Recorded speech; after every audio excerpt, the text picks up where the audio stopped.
Hi guys, ఎలా ఉన్నారు? మరో ఇంట్రెస్టింగ్ వీడియోతో మళ్ళీ మీ ముందుకు వచ్చాను.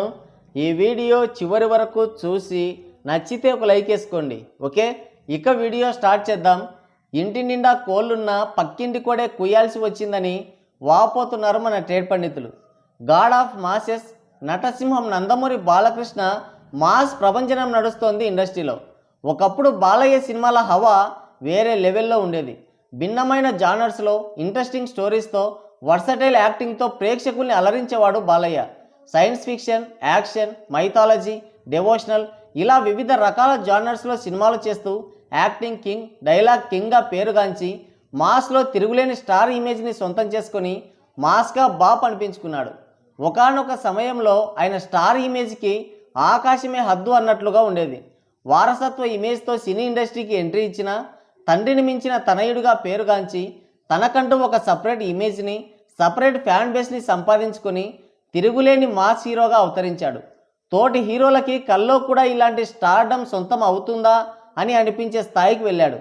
బాలయ్య సినిమా అంటే మినిమం కంటెంట్ ఉంటుంది, మినిమం గ్యారంటీ హీరో. సరైన కథ పడిందంటే ఇండస్ట్రీ రికార్డులు లేచిపోతాయి, కనీ విని ఎరుగని కనకవర్షం కురుస్తుంది బాక్సాఫీస్ వద్ద అనే టాక్ ఉండేది ఇండస్ట్రీలో. అయితే ఇంతటి స్టార్డమ్ ఉన్నా, అంత సినీ బ్యాక్గ్రౌండ్ ఉన్నా ఇండస్ట్రీ పైన తన జులుం ప్రదర్శించేవాడు కాదు. నిర్మాతలన్నా దర్శకులన్నా అమితమైన గౌరవం ఆయనకి, అంత నమ్మకం కూడా ఉండేది. అదే ఆయన కొంప ముంచింది. నెత్తిన నోరుంటేనే పెత్తనం సాగుతుంది. ఆయన ఇమేజ్ని చూసిన డైరెక్టర్లు బెల్లం చుట్టూ ఈగల్లా ఆయన చుట్టూ చేరారు. ఈయన కూడా పర్వం మీద ఉన్నప్పుడు పంది కూడా అందంగా ఉంటుందన్నట్లు కథా కాకరకాయ చూడకుండా అందరికీ కనసైగా చేశాడు ఓకే అని. నీతి లేని పొరుగు నిప్పుతో సమానమని అంత పెద్ద స్టార్ హీరో అవకాశం ఇచ్చి డేట్స్ ఇస్తే పెళ్లికి పందిరి వేయమంటే చావుకి పాడెగట్టినట్లు కథా కాకరకాయ లేకుండా సినిమాలు తీశారు. సినిమాలన్నీ ఫ్లాప్ అయ్యాయి. మూలిగే నక్కపైన తాటిపండు పడినట్లు సినిమాలు ఫ్లాప్ అవ్వడమే కాకుండా ఆయన ట్రోలింగ్కి కూడా గురయ్యాడు. ఫ్యాన్స్ ఆవేదన అయితే వర్ణనాతీతం. క్రమంగా ఆయన స్టార్ ఇమేజ్ కూడా మసక బారిపోయింది. క్షవరమైతే కానీ వివరం రాదన్నట్టు అనేక ఫ్లాప్ల తర్వాత కళ్ళు తెరిచాడు బాలయ్య. ఎన్ని ఫ్లాప్స్ పడ్డా ఒకే ఒక్క సినిమాతో బౌన్స్ బ్యాక్ అయ్యాడు. మళ్ళీ తన మునుపటి స్టార్డమ్ని సంపాదించుకున్నాడు. దానికి రీజన్ ఏంటంటే మాస్లో బీభత్సమైన క్రేజ్ ఉంది బాలయ్యకి. అదే బాలయ్యని మళ్ళీ సేవ్ చేసింది. అఖండతో మొదలైన తన విజయ పరంపర పాన్ ఇండియన్ రేంజ్కి వెళ్ళింది. అఖండ, వీరసింహారెడ్డి, భగవంత్ కేసరి సినిమాలతో 3 వరుస బ్లాక్ బస్టర్లు కొట్టాడు.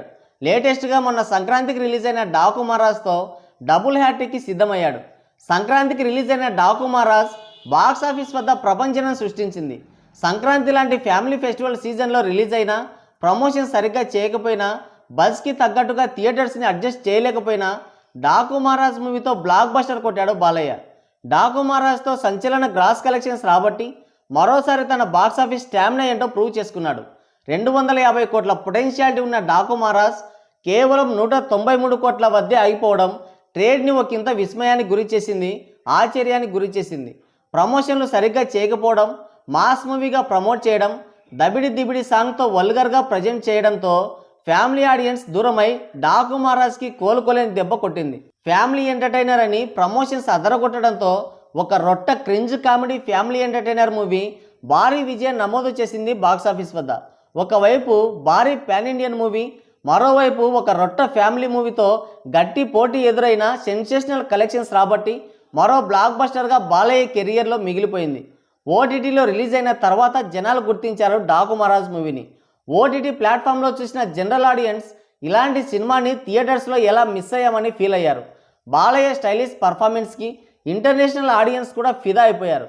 రొటీన్ స్టోరీ అయినా బాబీ టేకింగ్, బాలయ్యని ప్రజెంట్ చేసిన తీరు, high action sequences, Hollywood style of making, హీరోయిజంని ఓ రేంజ్లో ఎలివేట్ చేసిన తమన్ బీజిఎం ఇవన్నీ చూసి ఆడియన్స్కి మతిపోయింది. ఓటీటీలో రిలీజ్ అయిన తర్వాత ఏకంగా గ్లోబల్ రీచ్ సంపాదించుకుంది. 18 దేశాల్లో టాప్ ట్రెండింగ్లో కొనసాగింది డాకు మహారాజ్. యుఏఈ, పాకిస్తాన్, బంగ్లాదేశ్ లాంటి దేశాల్లో కూడా నెంబర్ 1గా చలామణి అయింది. అలాంటి భారీ కలెక్షన్స్తో పాటు ఎన్నో రికార్డుల్ని తన ఖాతాలో వేసుకున్న డాకు మహారాజ్ మరోసారి హాట్ టాపిక్గా మారింది ఇండస్ట్రీలో. ఇరాక్లోని ఒక న్యూస్ పేపర్లో ప్రత్యేకంగా డాకు మహారాజ్ గురించి ఒక ఆర్టికలే రాశారు. అందులో బాలయ్య క్యారెక్టర్ చాలా పవర్ఫుల్గా ఉందని, రాబిన్హుడ్ తరహాలో ఆ పాత్రకి బాలయ్య న్యాయం చేశాడని, అద్భుతమైన టెక్నాలజీతో విజువల్స్ ఉన్నాయని, ముఖ్యంగా బాలయ్యకి ఇచ్చిన ఎలివేషన్స్ అండ్ యాక్షన్ సీక్వెన్సెస్ అద్దిరిపోయాయని కొనియాడారు. ప్రత్యేకించి ఈ సినిమా గురించి ఒక వ్యాసమే రాసుకొచ్చారు. తెలుగు సినిమాకి సంబంధించిన వివరాలు, తెలుగు సినిమాకి సంబంధించినటువంటి విశేషాలు అరబిక్ న్యూస్ పేపర్స్లో రావడం ఇదే మొదటిసారి. దాంతో ఈ న్యూస్ ప్రజెంట్ హాట్ టాపిక్గా మారింది. ఇదయ్యా మీ అసలు రూపం అని బాలయ్య ఫ్యాన్స్ సంబరాలు చేసుకుంటున్నారు. తెలుగు మీడియాలో దీని గురించి రాకపోవడం చాలా బాధాకరం అంటున్నారు మన ట్రేడ్ పండితులు. మరి డాకు మహారాజ్ మూవీ గురించి ఇరాక్లోని పేపర్లో రావడం గురించి మీరేమనుకుంటున్నారో మీ అమూల్యమైన అభిప్రాయాన్ని కింద కామెంట్ సెక్షన్లో కామెంట్ చేయండి. సో గైస్, ఇది వీడియో. మరోసారి మరో ఇంట్రెస్టింగ్ వీడియోతో మళ్ళీ కలుద్దాం. Thank you, take care, bye bye.